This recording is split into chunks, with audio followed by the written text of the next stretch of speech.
Assalamualaikum warahmatullahi wabarakatuh. Salam semangat untuk siswa-siswi SMK Darul Ma'arif Pamanukan, khususnya kelas 12. Perkenalkan, nama saya Ayo Suharyo. Saya mengajar bahasa Indonesia di kelas 12 di SMK Darul Ma'arif Pamanukan. Semoga kita masih tetap semangat menjalankan aktivitas belajar mengajar walaupun dengan sistem daring atau online. Untuk saat ini kita akan belajar tentang surat lamaran pekerjaan, khususnya mengidentifikasi isi dan sistematika surat lamaran pekerjaan. Bagi siswa yang sudah kelas 12, pasti sudah mulai dekat dengan dunia kerja. Ketika akan mendaftar menjadi karyawan, membutuhkan keterampilan menulis surat lamaran pekerjaan. Kenapa? Karena bagi yang ingin mendaftar sebagai karyawan, otomatis surat lamaran pekerjaan adalah seleksi awal ketika seseorang ingin mendaftar dalam perusahaan atau instansi. Jadi, keterampilan menulis surat lamaran pekerjaan sangat dibutuhkan.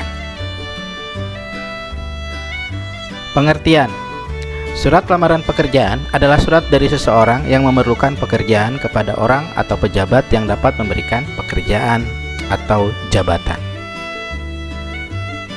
Isi dan sistematika. Isi dan sistematika surat lamaran pekerjaan. Surat lamaran pekerjaan memiliki isi dan sistematika yang berbeda dengan jenis surat lainnya. Isi surat lamaran pekerjaan meliputi bagian-bagian yang terdapat di dalam surat lamaran pekerjaan dan hal-hal yang harus ada di dalam surat lamaran pekerjaan. Sistematika surat lamaran pekerjaan adalah klasifikasi atau penggolongan atas isi atau bagian-bagian yang terdapat di dalam surat lamaran pekerjaan. Bagaimana isinya dan sistematikanya? Kita lihat berikut. Nah, ini adalah sistematika surat lamaran pekerjaan. Di antaranya 1. Tempat dan tanggal pembuatan surat. Dilanjutkan dengan hal dan lampiran. Alamat tujuan, salam pembuka, alinea pembuka, isi, alinea penutup, salam penutup, tanda tangan pelamar, nama terang pelamar. Adapun isinya diantaranya 1. Kalimat permohonan mengajukan lamaran. Yang kedua, identitas pelamar meliputi nama, tempat dan tanggal lahir, pendidikan, alamat, kontak, email, dan seterusnya, serta lampiran-lampiran. Nah, lampiran-lampiran yang dimaksud diantaranya berisikan daftar riwayat hidup, fotokopi ijazah terakhir, sertifikat-sertifikat, surat keterangan catatan kepolisian, pas foto, surat keterangan sehat dari dokter, surat tanda penduduk, dan persyaratan lainnya.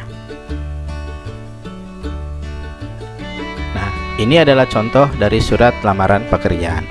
Nah, perhatikan contoh surat lamaran pekerjaan ini.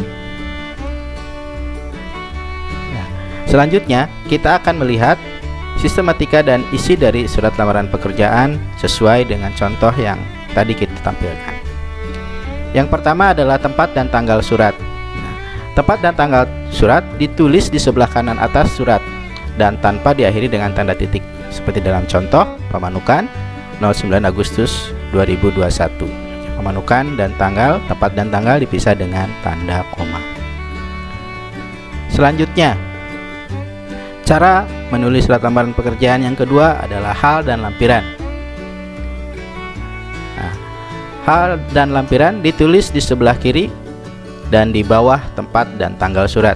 Nah, seperti dalam contoh hal dan lampiran ya. Hal titik 2 lamaran kerja, lampirannya berapa lembar. Ini bergantung pada banyaknya lampiran yang disertakan di dalam surat lamaran pekerjaan. Yang ketiga adalah alamat tujuan surat. Untuk penulisan alamat tujuan surat tidak diperlukan kata kepada, tapi langsung saja YTH. Y-nya kapital, TH-nya kecil, terus titik, dilanjutkan dengan pimpinan atau jabatan yang menerima lamaran kita. Nah, seperti dalam contoh di sana HRD. Ya. Di perusahaan banyak sekali pimpinan atau jabatan-jabatan yang bisa kita sertakan dalam alamat surat, seperti HRD, manajer, direktur, atau lain sebagainya, disesuaikan saja dengan kebutuhan perusahaan tersebut. Nah, seperti dalam contoh YTH HRD PT Multimedia Utama. Berikutnya, baris berikutnya berisi alamat kantor atau perusahaan, dan penulisan jalan tidak disingkat seperti JLN. Jadi langsung ditulis jalan.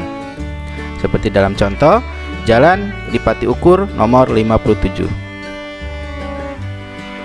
Gabungan alamat ini tidak boleh lebih dari 3 baris dan tidak diakhiri tanda titik.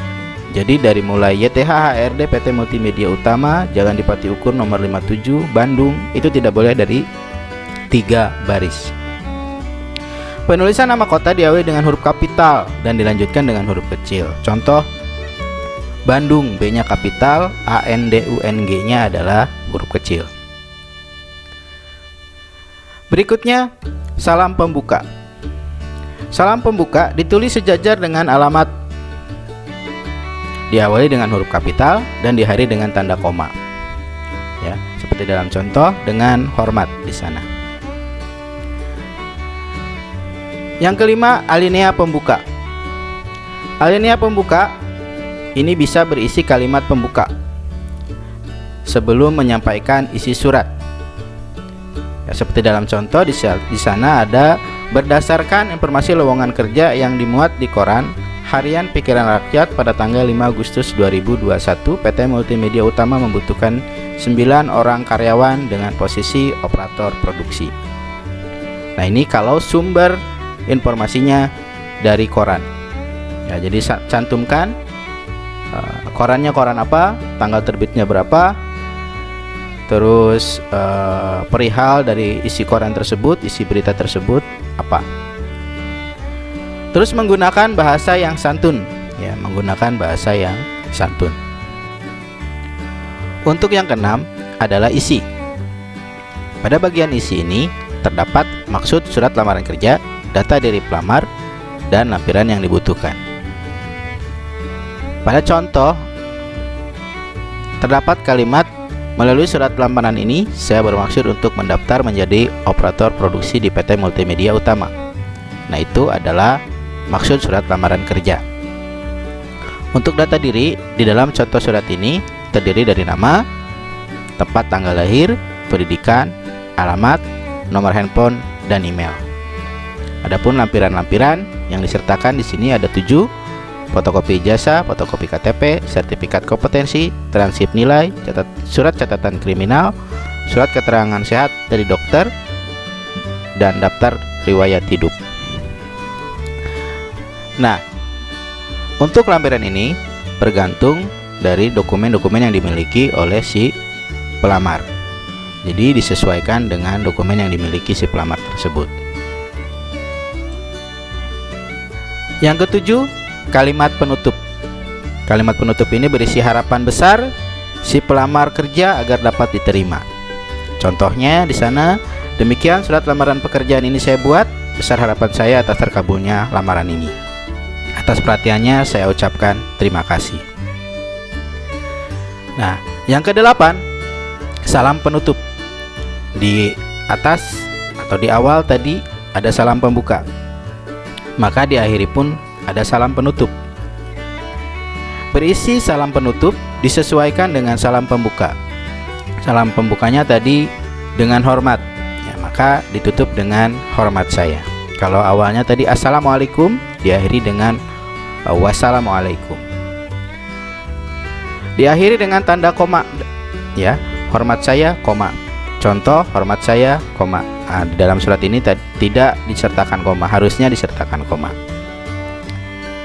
Yang 9, tanda tangan dan nama terang. Nah, isikan tanda tangan dan nama terang si pelamar. Nah, seperti dalam contoh, di sana tanda tangannya, nama terangnya di bawah. Ya, seperti itu. Itu saja materi pelajaran untuk hari ini. Terima kasih telah menonton video ini. Semoga dapat bermanfaat bagi kalian, khususnya nanti ketika kalian akan melamar pekerjaan. Tetap semangat menjalani aktivitas. Akhir kata, wabillahi taufiq wal hidayah. Wassalamualaikum warahmatullahi wabarakatuh.